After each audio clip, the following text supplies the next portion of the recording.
In nomine Patris et Filii et Spiritus Sancti.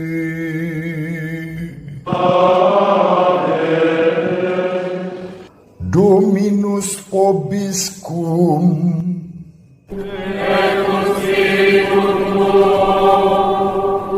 Sahabat peradaban kasih yang terkasih, selamat berjumpa bersama saya dalam Renungan Harian melalui channel ini. Selamat berhari Minggu, tetap semangat, tetap sehat, bahagia. Kali ini, mari kita renungkan bacaan pertama yang diambil dari Kisah Para Rasul bab 10 ayat 25 sampai 26, dilanjutkan ayat 34 dan 35, lalu ayat 44 sampai 48. Kisah Para Rasul itu ditulis oleh Santo Lukas, sama dengan yang menulis Injil Lukas. Injil Lukas mewartakan peristiwa Yesus, sedangkan Kisah Para Rasul mewartakan peristiwa gereja perdana, gereja yang hidup, yang berkembang karena Roh Kudus sebagai jiwa gereja yang hidup. Itu bedanya antara Injil Lukas dan Kisah Para Rasul. Dari penulis yang sama. Kalau Injil Lukas berisi tentang peristiwa-peristiwa Yesus, sedangkan dalam Kisah Para Rasul, meskipun judulnya Kisah Para Rasul, tetapi yang ditampilkan adalah kisah gereja yang merupakan buah karya Roh Kudus.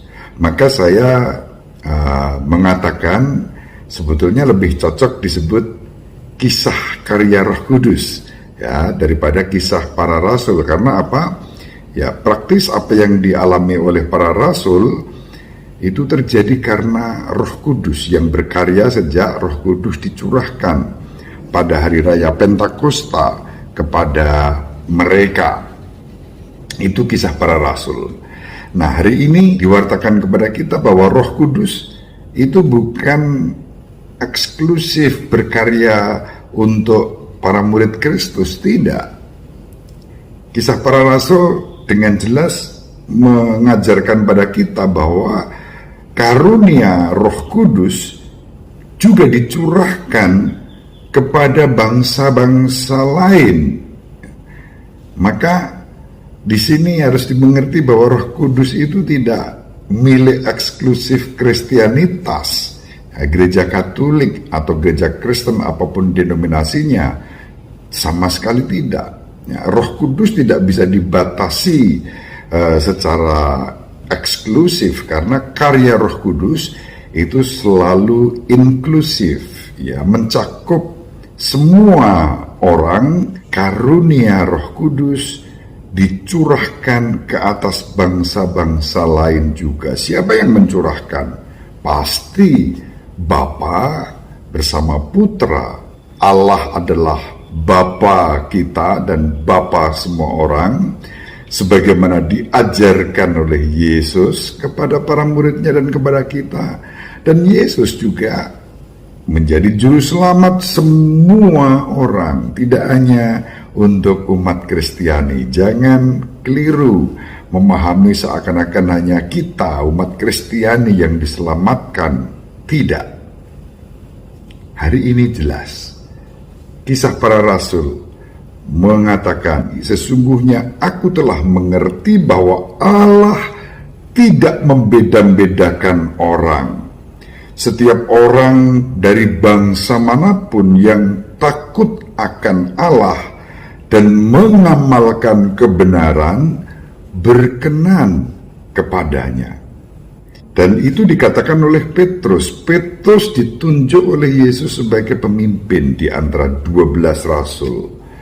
Dan gereja Katolik Roma meyakini Petrus adalah Paus pertama, karena yang dipilih oleh Yesus sendiri untuk menjadi pemimpin di antara para rasul, primus inter pares, istilahnya begitu ya. Santo Petrus mengatakan, sesungguhnya aku telah mengerti, sesungguhnya aku telah mengerti bahwa Allah tidak membeda-bedakan orang. Setiap orang dari bangsa manapun yang takut akan Allah dan mengamalkan kebenaran berkenan kepadanya. Jadi kalau ada orang yang merasa diri diselamatkan karena sudah menjadi Katolik dan yang lain tidak, hati-hati ya.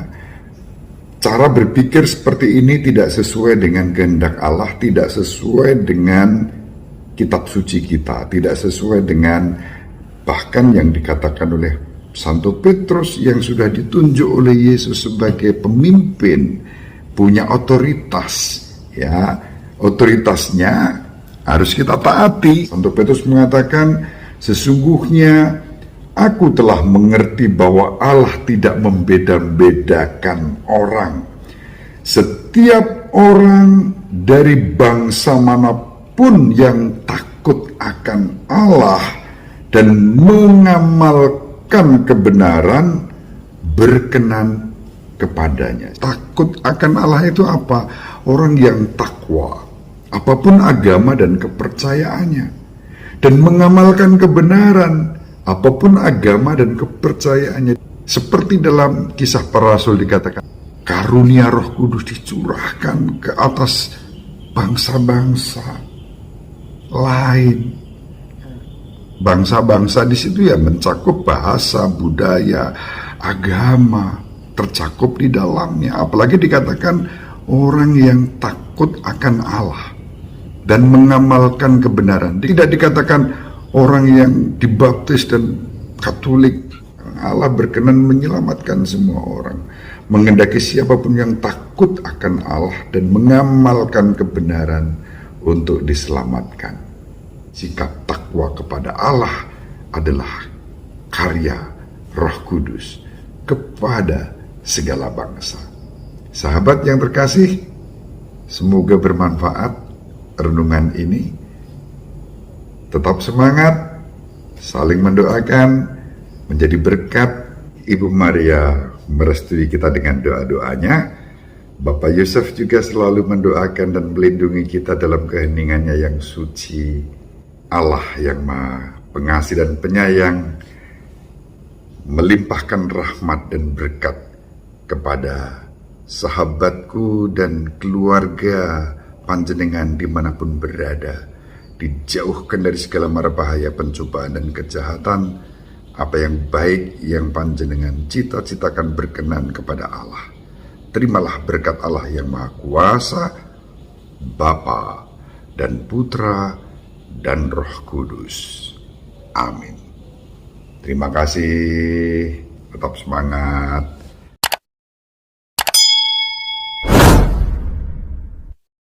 Sahabat peradaban kasih yang terkasih, sampai jumpa pada episode berikutnya. Terima kasih atas kebersamaan kita. Salam peradaban kasih ekologis.